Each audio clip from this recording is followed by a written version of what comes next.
میں 12:45 تک حضرت کا بیان چلے گا، اس کے بعد کھانے کا نظم ہے، پھر اس کے بعد نماز ہوگی، نماز کے بعد پھر نشست ہوگی انشاءاللہ۔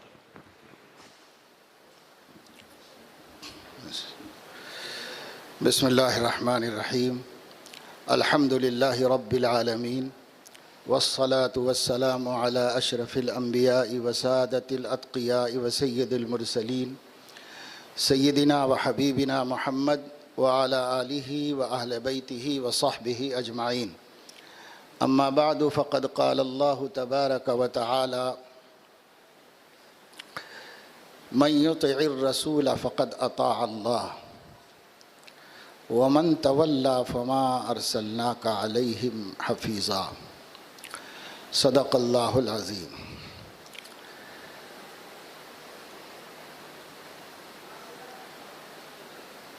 اللہ تعالیٰ نے انسانوں کو اس دنیا میں وجود بخشا اور ان کے وجود کے مقصد کو پورا کرنے کے لیے دو قسم کی روزی کی ان کو ضرورت ہے۔ ایک معاد کو قائم کرنے کے لیے جسمانی رزق کا محتاج ہے، اور معاد کی ضرورت پوری کرنے کے لیے روحانی رزق کا محتاج ہے۔ اتنا تو سب بچے سمجھتے ہیں کہ ہم دو چیزوں کا مجموعہ ہیں، ایک جسم ایک جان۔ کوئی بھی آدمی یہ دو چیزوں سے ملا ہوا نہیں ہے تو ہم اس کو آدمی نہیں کہتے، انسان نہیں کہتے۔ جان کہیں ہو، دکھتی تو نہیں ہم کو، فرض کرو دکھ جائے، میڈیکل سائنس سے کوئی ایسا آلہ وجود میں آ جائے کہ جان نظر آ جائے، مگر جان جسم میں نہ ہو تو اس کی کوئی ویلیو نہیں۔ اور اگر جسم ہمارے نظر آتا ہے، پڑا ہوا ہے، اور اس میں جان نہیں ہے تو اس جسم کی کوئی ویلیو نہیں۔ آپ کہتے ہیں کہ ابا کو جلدی کرو بھائی، بہت دیر ہو گئی، کلچ ہو گیا تھا انتقال، ان کو جلدی لے جاؤ، جلدی دفن کرو، جلدی کرو۔ کیوں بھائی؟ یہ ابا کو کبھی آپ مٹی میں دبانا تو بہت دور کی بات ہے، کبھی آپ نیچے بیٹھا ہوا دیکھنا بھی گوارا نہیں کر سکتے تھے، اب کائے کو ابا کو لے جا کے مٹی میں دبانے کی بات کر رہے ہو؟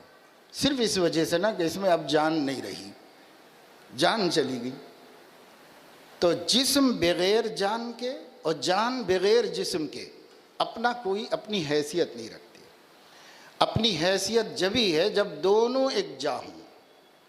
اب ہم لوگ اتنے سب یہاں بیٹھے ہیں تو ماشاءاللہ ہمارے وجود بھی ہیں، یعنی ہمارے جسم بھی ہے، اور ان جسموں میں جان بھی ہے۔ اس کو کہتے ہیں روح، اسی جان کو روح کہتے ہیں۔ تو جسم اور روح کے مجمع کو عبد اور بندہ کہتے ہیں، انسان کہتے ہیں۔ ہم لوگ دونوں چیزوں کا مجموعہ ہیں۔ ہماری حیثیت، ہماری حقیقت یہ ہے۔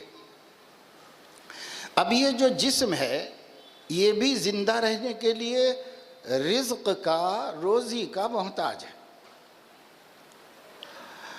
اور جو ہماری روح ہے وہ بھی رزق کی محتاج ہے، اس کو بھی زندہ رہنا ہے، اس لیے وہ بھی محتاج ہے، رزق کی، روزی کی محتاج ہے۔ بدن بھی محتاج ہے، روح بھی محتاج ہے۔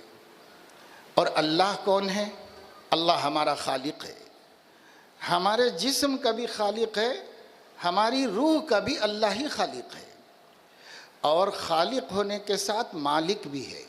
جو پیدا کرے وہی مالک ہوتا ہے، تو مالک بھی ہے، اور اسی کے ساتھ ساتھ اللہ تعالی ہمارا رب ہے۔ رب کہتے ہیں اس کو جو کسی چیز کو اس کے کمزور حالت سے نگرانی کر کے اس کی طاقتور حالت تک پہنچائے، اس کو رب کہتے ہیں۔ کسی چھوٹے سے جانور کے بچے کو، پرندے کے بچے کو چھوٹے سے لے کر کے اسے دانہ پانی کرتے کرتے کرتے بڑا بنا دے، اس کو بھی رب کہتے ہیں لغت میں۔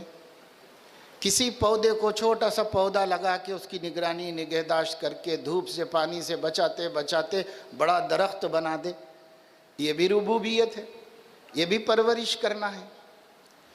اسی طریقے سے انسانوں کی پرورش کرنا کہ جب وہ ماں کے پیٹ میں تھے نہایت کمزور تھے، ان کو ہر نقصان سے بچایا، ہر طاقت دی، یہاں تک کہ بھلے چنگے پیدا ہو گئے۔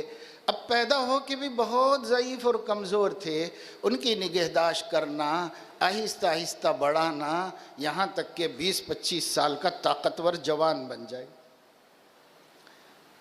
اس کام کے کرنے والے کو رب کہتے ہیں۔ بظاہر دنیا میں بھی کچھ لوگ یہ کام کرتے ہوئے دکھتے ہیں، لیکن وہ رب کا سایہ ہے، رب نہیں ہے۔ رب صرف ایک ہے اور وہ اللہ تبارک و تعالی شانہ۔ کائنات کی ہر چیز کی پیدائش اور پیدائش کے بعد اس کی نگرانی اور نگہداشت یہ اللہ رب العزت کر رہا ہے۔ ہم کائنات کی تمام مخلوق میں سب سے قیمتی مخلوق ہیں اور سب سے عزت والی مخلوق ہیں۔ لَقَدْ خَلَقْنَا الْإِنسَانَ فِي أَحْسَنِ تَقْوِيمٍ۔ ہمیں صلاحیتوں کے اعتبار سے بھی اللہ نے سب سے اچھی مخلوق بنایا ہے، حسین مخلوق بنایا ہے، اور مقصد کے اعتبار سے بھی وَلَقَدْ كَرَّمْنَا بَنِي آدم، ہم نے بنی آدم کو تمام مخلوق پہ عزت دی۔ وَفَضَّلْنَاهُمْ عَلَىٰ كَثِيرٍ مِّمَّنْ خَلَقْنَا تَفْضِيلًا، ہم نے جتنی مخلوق پیدا کی ان سے زیادہ فضیلت انسان کو دی ہے۔ اور انسان میں نے بتایا دو چیزوں کا مجموعہ ہے، اور دونوں چیزیں رزق کی محتاج ہیں۔ تو اللہ رب العزت رب ہے، رب کی ذمہ داری ہے کہ وہ اپنے مربوب یعنی جن کی وہ پرورش کر رہا ہے ان کو روزی دیتا رہے، یہ اللہ کی ذمہ داری ہے۔ یہ ذمہ داری ہم لوگوں نے اللہ پہ نہیں ڈالی، اللہ نے اپنے ذمے لے لی ہے۔ ما من دابۃ فی الارض الا علی اللہ رزقها، روئے زمین پر کوئی زندہ ایسا نہیں جس کی روزی کی ذمہ داری اللہ پر نہیں۔ اللہ پر کون ڈالا؟ اللہ نے خود ڈال لی اپنے اوپر یہ ذمہ داری، کیونکہ کوئی بندہ تو اللہ پہ کوئی ذمہ داری نہیں ڈال سکتا، وہ تو مملوک ہے، از راہ شفقت اللہ نے اپنے ذمے لے لی ہے۔ یہ ابتدائی تمہیدی بات ہے جس کو سمجھ کر آپ اگلی بات سمجھ سکتے ہیں، اس لیے میں آپ کو یہ بنیادی بات بتا رہا ہوں۔ اب ہم مربوب ہیں یعنی پلنے کے محتاج ہیں، پلنا سمجھتے ہیں نا، پرورش، پلنے کے ہم محتاج ہیں، اور اللہ رب ہے یعنی پالنے کی طاقت رکھتا ہے، اور ہمیں دو چیزوں کے مجموعے سے بنایا ہے، اور ہماری دونوں چیزیں پرورش کی محتاج ہیں۔ جسم بھی محتاج ہے کہ کوئی اسے پالے اور روزی دے، روح بھی محتاج ہے کہ کوئی اسے پالے اور روزی دے۔ چنانچہ اللہ نے ہمارے جسم کی روزی اسی چیز کو بنا دیا جس سے ہم کو پیدا کیا۔ آپ جانتے ہیں بحیثیت مسلمان ہم کس چیز سے پیدا ہوئے؟ ہم لوگ مٹی اور پانی سے پیدا ہوئے۔ من سلالۃ من طین، اللہ تعالیٰ نے مٹی کو پانی میں سڑایا، جب وہ خوب چکنی ہو گئی، گھٹ اور مضبوط ہو گئی، تو اللہ پاک نے اس سے آدم کو بنایا۔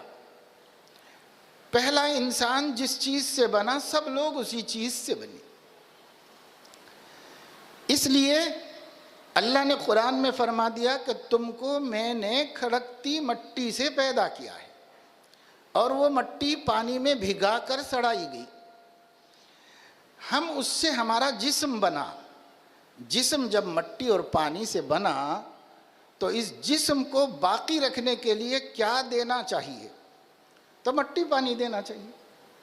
آپ دیکھتے ہیں گاؤں میں مٹی کی دیوار رہتی ہے، اس کے اوپر سیمنٹ کا گلاوا کرے تو سب جھڑ جاتا، قبول نہیں کرتے۔ مٹی کا ہی کرا تو قبول کر لیتے، کیونکہ ہر جنس دوسری جنس سے قبول نہیں کرتی، اپنے اندر ضم کرنے نہیں دیتی۔ اگر کسی کا بلڈ گروپ او ہے اور اس کو اے چڑھا دیے تو جبیش مر جاتا، اس لیے مر جاتا کہ وہ دوسرا گروپ ہے، وہ دوسرے گروپ کو ایکسیپٹ ہی نہیں کرتا، فوراً مر جاتا ہے۔ اسی طریقے سے جب ہمارا جسم مٹی پانی سے بنا، اس کو دوسری روزیاں دی جاتی تو وہ روزیاں یہ نہیں ہضم کر سکتا تھا، اس لیے اس کو مٹی پانی دے دی۔